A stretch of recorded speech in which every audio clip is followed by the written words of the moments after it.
अस्सलाम वालेकुम नाज़रीन, मैं हूं यासिर मंजूर, आप देख रहे हैं एक्सप्रेस। नाज़रीन, आज हम बात करेंगे एक ऐसी तहरीक के हवाले से जिसके टोटली नाम लिखने पर आपका अकाउंट सस्पेंड कर दिया जाता है, आपका अकाउंट नहीं चलेगा।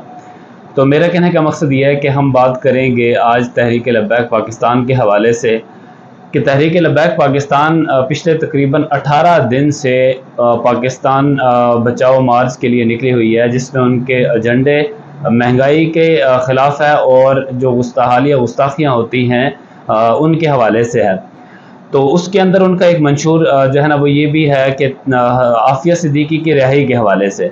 तो नाज़रीन, हम सबसे पहले तो ये बात करेंगे कि उस लॉन्ग मार्च 22 मई को कराची से निकला था इस्लामाबाद के लिए, जो कि रात को पहुंचा था यहाँ पर लाहौर में आके। तो नाज़रीन, मैं हैरान हूँ कि कराची से लेकर लाहौर तक लॉन्ग मार्च पहुँच गया, लेकिन इलेक्ट्रॉनिक मीडिया ने उसकी एक ख़बर तक अभी नहीं दी। अब हैरान कुन बात यह है कि पूरी तरह से आपने बाकी जितनी भी सियासी जमातें हैं तमाम को ब्लैक आउट कर दिया हुआ है, और एक PDM जमात है जो मिक्स होके बनी हुई है, सिर्फ उसी को कवरेज मिल रही है।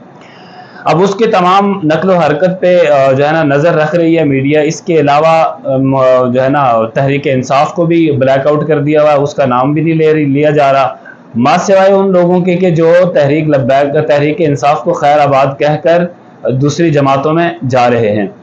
तो नाज़रीन, बड़े अफसोस की बात यह होती है कि एक तरफ तो हमारा मीडिया जो है वो बिल्कुल आज़ाद मीडिया कहलाता है अपने आप को, और जब उनकी आज़ादी ये सहाफ़त पे कोई मसला आता है तो उस वक्त वो चीखते हैं कि हमें पूरी तरह से हक नहीं दिया जाता बोलने का। अब जब बोलने का मौका है तो इस मौके पे बोल नहीं रहे।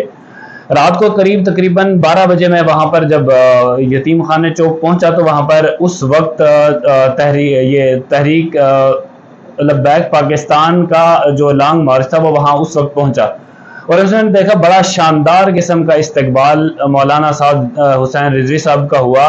और अब रास्ते में बहुत सारे मराहिल पे मैंने देखा कि कहीं तो वो मोटरसाइकिल पे सवारी कर रहे हैं और कहीं वो ट्रैक्टर पे सवारी कर रहे हैं, कहीं वो जो है ना उसके अलावा वो बगियां थी उनके पास उस पर सवारी कर रहे हैं। अब कुछ अर्सा पहले जब एक वक्त देखा था कि फॉर्च्यूनर पे जब वो जा रहे थे तो उस वक्त बहुत सारे लोगों ने उन पर एतराज़ तो किया कि ये फॉर्च्यूनर कहाँ से आई आपके पास इतना पैसा कहाँ से आया। तो उस वक्त तो लोगों ने देख लिया फॉर्च्यूनर पे आ रहे थे, लेकिन इस वक्त मुझे हैरानगी होती है कि जब साद रिजवी मोटरसाइकिल पे सवारी कर रहा है, जब साद रिजवी घोड़े पे सवारी कर रहा है, जब साद रिजवी बगियों पे सवारी कर रहा है, तब किसी को क्यों नहीं नजर आता? ताज्जुब की ऐनकें क्यों नहीं उतारते? एक नजरिए के साथ पूरे मुल्क के सिस्टम को क्यों नहीं देखा जाता? क्या ये हमारा सिर्फ एक ताज्जुबाना अंदाज नहीं है? क्या हम इसको ताज्जुब ना समझें कि आप सिर्फ एक ही चीज को काउंटर करते जाएं? वो मुल्क बचाने के लिए निकला हुआ है, उसका एजेंडा है अपना, आप उसको ना इलेक्ट्रॉनिक मीडिया कवरेज दे, सोशल मीडिया पे नाम लिखे तो ब्लैक आउट कर दे। अब वो अपना जो उनका एक नजरिया है उसको अवाम तक कैसे पहुंचाएं? अब जब नजरिया पहुंचाने की बात आती है तो वो आपने उसको टोटली तौर पर ब्लैक आउट कर दिया हुआ। क्या आपको लगता है कि आप इस वक्त पंजाब की दो बड़ी सियासी जमातों को, तहरीक इंसाफ जो पहले नंबर पर थी और तहरीक लब्बैक पाकिस्तान जो पंजाब की तीसरी बड़ी जमात है, तीसरी बड़ी जमात और पहले नंबर की जमात, आप दोनों को ब्लैक आउट करके मैदान मारना चाहते हैं? आपको लगता है कि आप मैदान मार लेंगे? तो मुझे ये समझ नहीं आती कि आप मैदान मारेंगे किस तरह। क्या आपको लगता है कि अगर आप इन तमाम लोगों को, बाकी सियासी जमातों को ब्लैक आउट करेंगे तो आपके लिए आसानी होगी? ऐसा हरगिज नहीं है। एक एक दिन गुजरने के बाद जब ये सारी सूरत हाल लोग देखते हैं, लोगों को पता चलता है, अगर इलेक्ट्रॉनिक मीडिया नहीं बताता, सोशल मीडिया पे आपने बैन किया हुआ है, लेकिन इसके बावजूद बहुत सारे जराए इस वक्त खबर रसां मौजूद हैं जिनके तुफैल खबरें लोगों तक पहुंचती हैं। अब लोगों तक खबरें पहुंच रही हैं, लोग देख रहे हैं कि एक तरफ मुल्क में महंगाई का तूफान, उसके खिलाफ जो मार्च हो रहा है, आप उसके लिए उनको कवरेज नहीं दे रहे। दूसरी तरफ जब एक जमात निकली थी PDM की कराची से इस्लामाबाद तक, तो सारा दिन मीडिया चीख चीख के ये बताता था कि ये मार्च यहां पहुंचा, अब ये करेगा, अब ये करेगा। दूसरी तरफ तहरीक लब्बैक पाकिस्तान पिछले 18 दिन से लॉन्ग मार्च में है, دھوپ بھی برداشت کر رہی ہے, بارش بھی برداشت کر رہی ہے, وہ کنٹینر پہ سعد رضوی بیٹھا ہوا ہے. کنٹینر پہ بیٹھا سعد رضوی تو نظر نہیں آتا, لیکن فارچونر پہ بیٹھا نظر آتا ہے. یہ ہوتا ہے دوہرا معیار. اس دوہرے معیار نے, میں سمجھتا ہوں کہ پاکستانی قوم کا, پاکستانی تہذیب کا بیڑا غرق کر کے رکھ دیا ہوا ہے. آج ہم اگر دیکھتے ہیں یہ ساری چیزیں کہ ملک اتنا پیچھے رہ گیا, اس کی وجوہات یہی ہے. شاید یہاں پر نظام برابر ہر شخص کے ساتھ ایک جیسا سلوک نہیں کرتا. اگر اس ملک میں برابری ہو تو یقیناً یہ تمام تر معاملات بالکل بھی اس طرح کے نہیں ہوں گے, دیکھنے کو نہیں ملیں گے. ملک میں امن ملے گا, ملک میں سکون ملے گا, ملک میں خیر سالی ملے گی سب کو. لیکن ہمارے یہ دوہرے معیار نے اس ملک کا ستیہ ناش کیا. اسی وجہ سے اب تحریک لبیک پاکستان جب اسلام آباد کی طرف لانگ مارچ کر رہی ہے, لانگ مارچ میں اس کے ایجنڈے کیا ہیں؟ اس وقت مہنگائی, ملک میں طوفانی مہنگائی, اس کے خلاف تھی. اور ملک میں یہ جو اس وقت حالیہ گستاخیاں ہو رہی تھی انٹرنیشنل لیول پہ, ان کے خلاف تھی, ان کے خلاف یہ آواز اٹھ رہی تھی. تیسری یہ ساتھ وہ عافیہ صدیقی کے حوالے سے, عافیہ صدیقی کے حوالے سے وہ آواز اٹھا رہے تھے. وہاں کا ایک کارکن کہہ رہا تھا کہ عافیہ صدیقی کی رہائی چاہیے.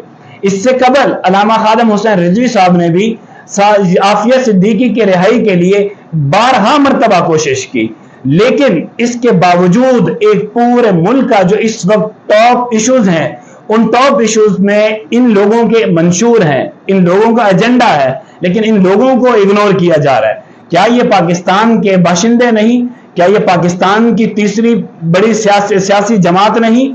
اگر ایسا ہے تو آپ سوچیں کہ ان کو کیوں بلیک آؤٹ کیا جا رہا ہے. کیا ان کے بلیک آؤٹ کرنے سے آپ کو ملک میں امن, چین یا خوشحالی مل سکتی ہے؟ اگر تو مل سکتی ہے تو ہم آپ کے ساتھ ہیں, 100 دفعہ کریں.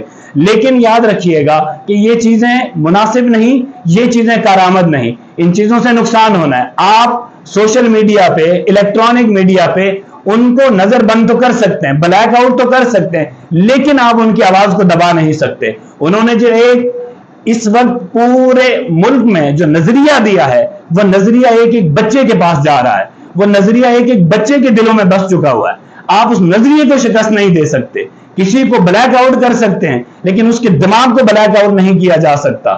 تو ناظرین, میں آپ تمام احباب سے یہ سوال کرتا ہوں, یہ چیز پوچھتا ہوں, کیا کسی بھی حکمران نے, جو ابھی کرنٹ موجودہ ہماری حکومت ہے, پوری پی ڈی ایم جماعت, ایک شخص نے سوائے سینیٹر مشتاق صاحب کے کسی ایک فرد واحد ذمہ دار آدمی نے آواز اٹھائی ہو عافیہ صدیقی کے لیے؟